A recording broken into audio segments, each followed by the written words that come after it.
Hi everyone, welcome back to another tech video. In this video, I'm going to show you that how you can resolve your problem. Problem is that send and receive messages not working in your iPhone, maybe iPad.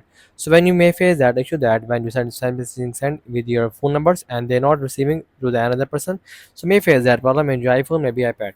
So you want to resolve that? Simply just follow some settings to fix your issue. Simply just go to general and have to make sure that you just update latest iOS version in your iPhone, maybe iPad.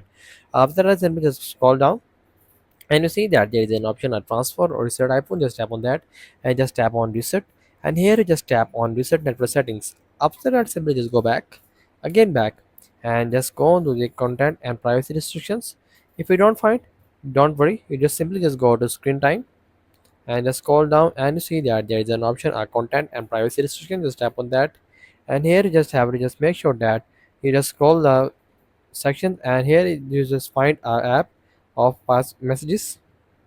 If you don't find, don't worry, simply just up and you see that there is an option of toggle content and privacy setting. Make sure that it's turn it on.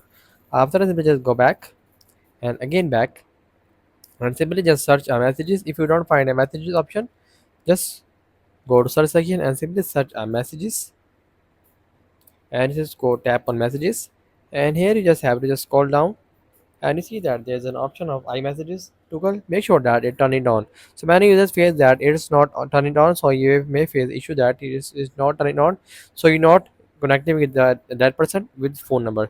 So make sure that it's turn it on, and also make sure that you just have to just tap on that, and here your number is showing on that section.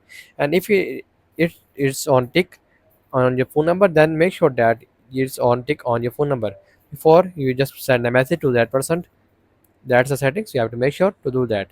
After that, simply just go back and scroll down, and you just make sure that you just toggle the show contact photos. And if you want to share the contact photos to that person, so make sure that it's turned on, and you also receive a photos from that person.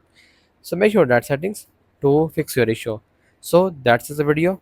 Make sure you like our video and subscribe our channel for more tech related videos.